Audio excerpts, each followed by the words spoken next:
안녕하세요. 경세제민촉 정혜경입니다. 오늘 경세제민촉에서는 1951년 창립 이후 73년 동안 우리나라 토목공학을 발전시킨 대한토목학회를 만나봅니다. 대한토목학회는 현재 3만 명의 회원이 활동하는 국내 최대 학술단체인데요. 인류 문명과 함께 우리가 토목이다는 대한토목학회의 비전 들어보겠습니다. 정춘기 대한토목학회장님과 함께합니다.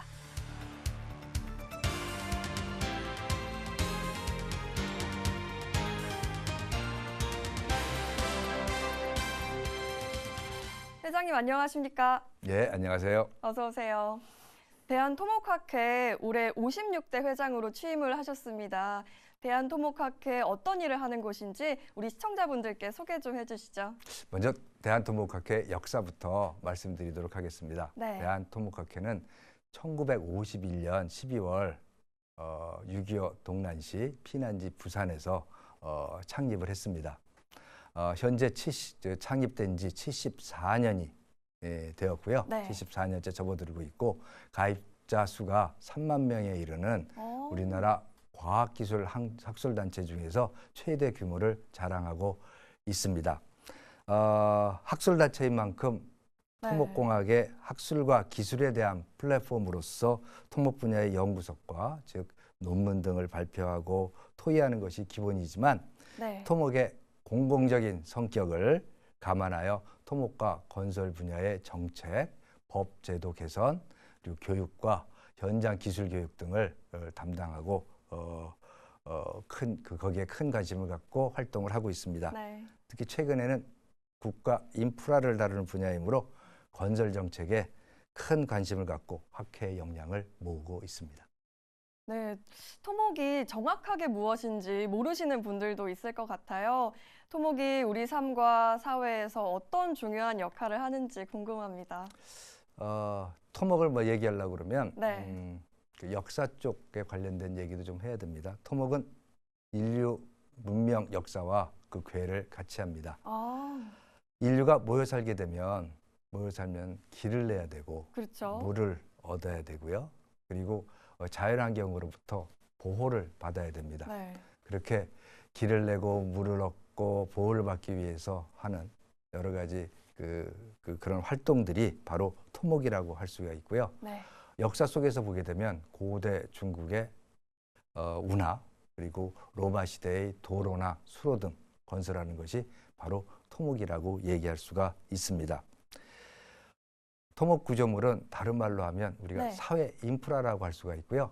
그래서 도로나 철도, 상하수도, 항만, 공항과 같은 시설물 그리고 원정과 산업단지로 구분되는 플랜트 등의 분야가 있습니다.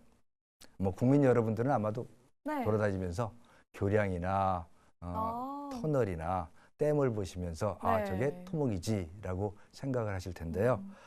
그러나 이 토목은 이러한 눈에 볼 수 있는 쉽게 볼 수 있는 그런 시설물만 있는 게 아니고요. 상하수도를 포함한 수지, 수질, 토양 오염 등의 환경 문제, 그리고 도시 인프라, 그리고 교통의 계획하고 공학에 관련된 사항, 그리고 지하에서 원격 탐사 그런 문제들도 다 토목의 범주에 들게 됩니다. 그리고 다른 관점에서 보면 토목은 공공적인 기술 분야입니다.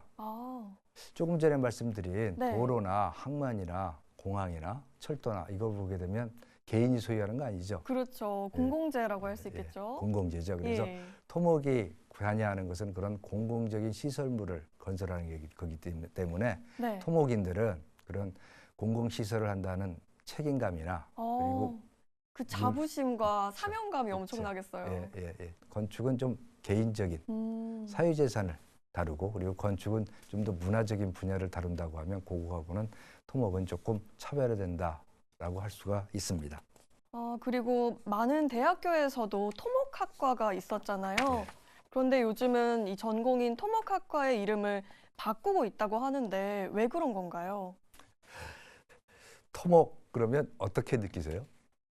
좀 딱딱하다고 해야 될까요? 좀 전통의 느낌이 강한 것 같아요. 그 말씀을 전통, 다른 또 좋게 말씀하셨는데 예. 어떤 사람들은 좀 구태연하지 않냐라는 아, 말을 많이 합니다. 그렇군요. 그리고 신세대들은 아니 토하고 목이면 흙하고 나무인데 이 흙하고 나무가 이제는 우리가 건설에서 이렇게 주로 쓰이는 재료도 이젠 뭐 쓰이긴 하지만 예? 크게 쓰이는 재료라고 꼭 말할 수도 없는데 요즘은 토목이라고 워낙 첨단 그렇죠. 시대니까요. 뭐 철이나 또는 콘크리트나 그런 것들이 많이 이루어지니까 꼭 그리고 그렇게 재료 이름으로 예? 학과 이름을 해야 되느냐 하는 얘기를 많이 합니다. 서울대학교에서도 토목이라는 이름 대신에 지금 건설환경공학부라고 그러니까 제가 재직하고 있는 서울대학교에서도 예. 건설환경공학부라는 이름을 쓰고 있는데요. 제 생각엔 그렇습니다. 어떤 학과명을 쓰라고 그러면 그 학과에서 실제로 교육하고 연구하고 있는 것이 무엇이냐 그것에 대한 정체성하고 맞춰서 학과명이 결정돼야 된다고 보고요. 네. 한번 학과명이 결정되어졌으면 어느 정도는 어느 기간 동안은 서스테이너블하게 그 학과명이 유지되어야 된다고 생각을 합니다.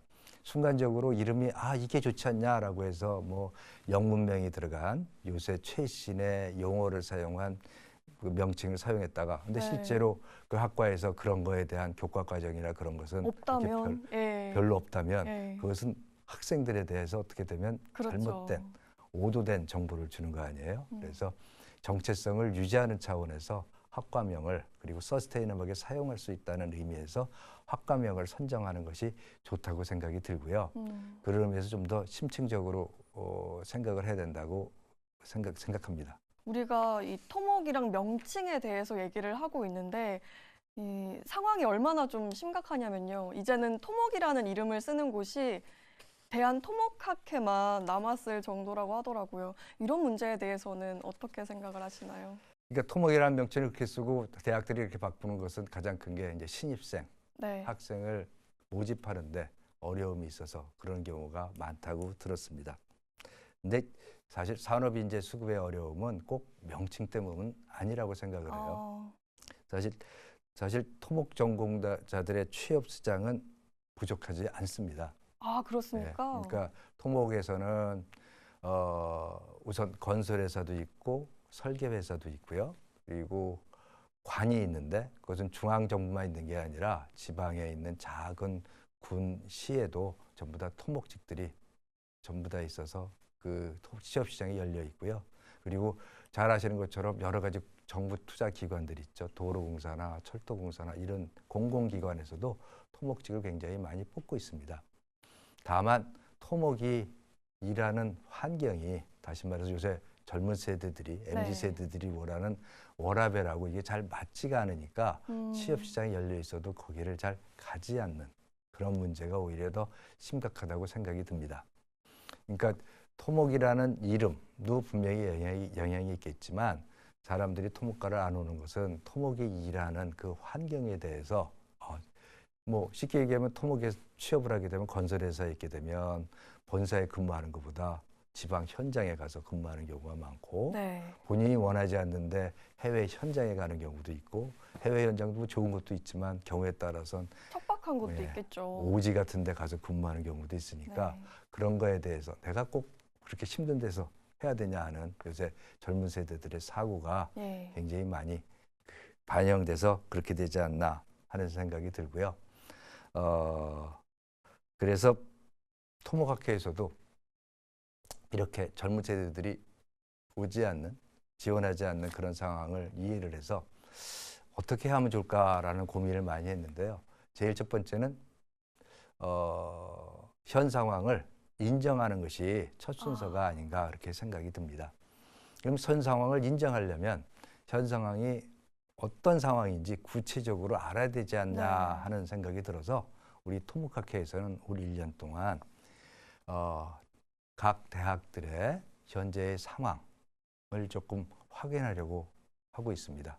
그러니까 학생들의 지원율, 그리고 학생들이 전과하는 비율, 그리고 입이 있는 토목과들이 일부는 없어지기도 하고 다른 학과로 통폐합되기도 하고 네. 그렇게 되고 있거든요. 근데 그게 말로만 듣고 있고 그렇게 돼 있어서 그것을 좀 더 체계적으로 조사하고 그리고 그것에 대한 문제점이 무엇이냐라는 것을 먼저 파악하고요.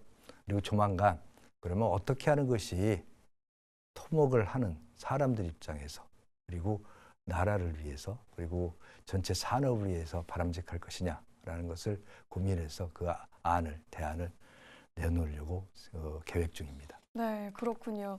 다시 산업 쪽을 좀 들여다보겠습니다. 우리나라 토목 산업의 상황은 좋진 않지만 선진국에서는 지속적으로 토목 산업에 대한 투자가 이뤄지고 있습니다. 앞으로 토목 산업의 전망 어떻게 보십니까? 아까도 말씀드린 것처럼 토목은 공공적인 사업입니다. 예. 그래서 정부가 어떻게 방향을 잡느냐가 굉장히 중요할 수가 있습니다. 미국의 바이든 행정부에서 지금 1조 달러가 넘는 돈을 투자해서 인프라의 재건설 사업을 추진하고 있습니다. 그거의 가장 큰 첫 번째는 인프라가 노후화됐기 때문에 발생되는 일입니다. 우리나라도 60년대, 70년대 경제 성장기에 건설되어 있는 인프라 시설물들이 굉장히 많고요. 그것들이 노후화돼서 최근 문제가 조금씩 발생하고 있습니다. 작년에 발생된 분당 정자교 붕괴 사고가 그 하나의 예라고 들 수가 있고요.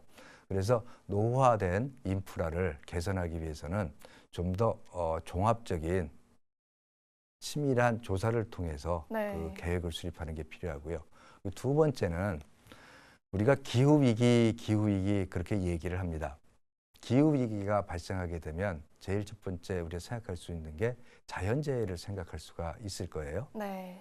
근데 기후위기에서 자연재해가 발생한다라고 생각을 하지만 구체적으로 기후위기가 어떤 자연재해를 얼만큼 앞으로 발생시킬지 정부에서 충분한 연구를 했는지 그것이 좀 궁금합니다. 가령 기후위기가 되면 풍수해가 훨씬 더 심해질 거고요. 그렇죠. 누구 얘기로는 지진 같은 것도 훨씬 더 발생할 가능성이 높아진다고 그럽니다. 우리가 인프라 시설물을 하게 되면 시설물 종류별로 중요도에 따라서 어느 정도의 설계 기준이라는 게 설정되게 돼 있는데요. 가령 예를 들어서 비가 오게 되면 뭐 500년 빈도의 강우량에 대해서 이것을 설계한다 그런 기준이 있는데 500년 빈도의 강우량이라는 것이 기후이기 때문에 이것이 변화합니다. 네. 그런 거 변화하는 거에 맞춰서 전체 국가 시설물에 대한 설계 기준이나 관리 기준도 변경해야 되거든요. 이제 그런 거 관련된 문제에서도 아까 말씀드린 노후 인프라와 맞물려서 이런 기후위기의 대처에 대해서도 지금 인프라에 대한 대대적인 정비나 그런 것들이 필요하고요. 세 번째로는 미래 산업에 대한 인프라의 지원입니다. 네. 미래 산업이 발전하려고 그러면 미래 산업을 도와줄 인프라들이 전부 다 갖춰져야 되거든요. 예. 가령 예를 들어서 우리가 경기 남부 지역에 반도체 벨트를 만든다고 얘기를 전해 들었습니다. 근데 반도체를 하는 반도체 공장에는 제일 필요한 것이 첫 번째는 전기고요. 네. 두 번째가 물입니다. 네. 거기에 충분한 용수 공급이 돼야 되는데 용수를 공급할 수 있는 물을 어디서 구할 거며 그 물을 어떻게 공급할 거며 하는 그런 계획들을 수립해야 되지 않을까 싶습니다.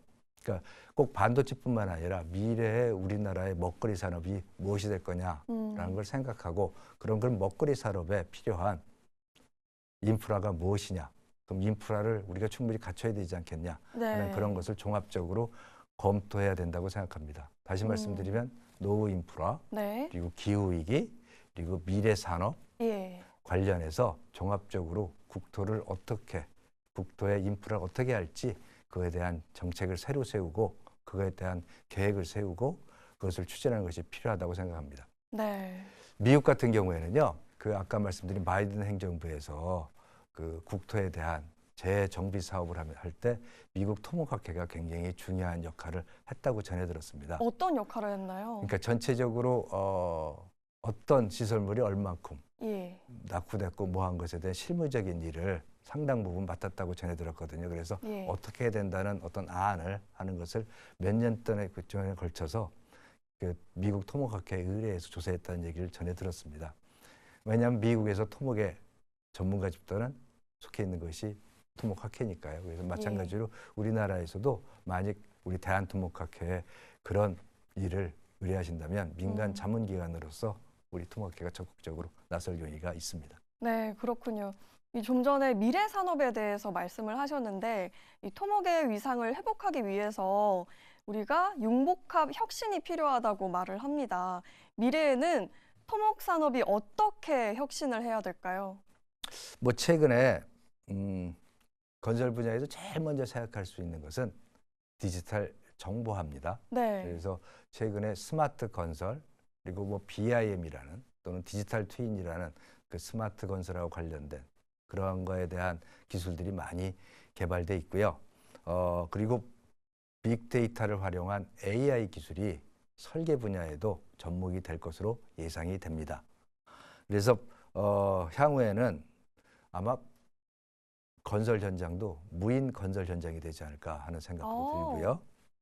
그리고 AI 기반으로 각종 인프라, 구조물을 설계할 수도 있을 것 같고 그리고 시설물의 유지 관리가 앞으로 굉장히 중요합니다.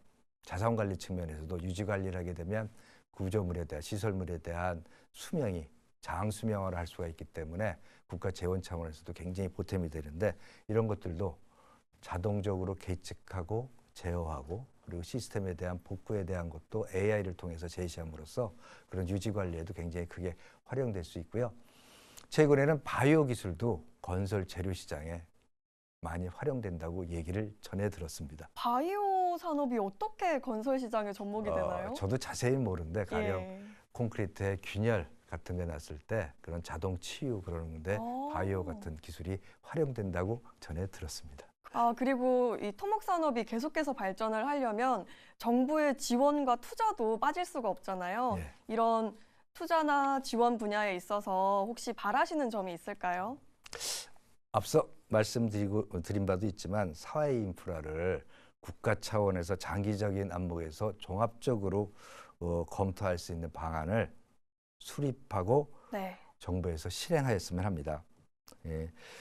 토목 산업이 다루는 영역은 굉장히 넓기도 하지만 긴 안목이 좀 필요합니다. 네. 그리고 이 정부 부처로 보면요, 토목에 관련된 인프라를 다루는 부처가 국민들은 국토교통부만 있는 거 아니냐라고 생각할 수가 있지만 국토교통부뿐만 아니라 댐이나 수자원 문제는 환경부에서 다루게 되고요. 항만시설도 토목의 중요한 시설인데 그건 해양수산부에서 다루게 됩니다. 그 다음에 플랜트는 산업통상자원부에서 다루게 되고요. 그리고 그런 기술 개발에 대해서는 과학기술부에서 다루게 되고 네. 인프라는 정부 예산이잖아요. 그렇죠. 그러니까 그것에 대한 돈 관리는 어디서 하겠어요?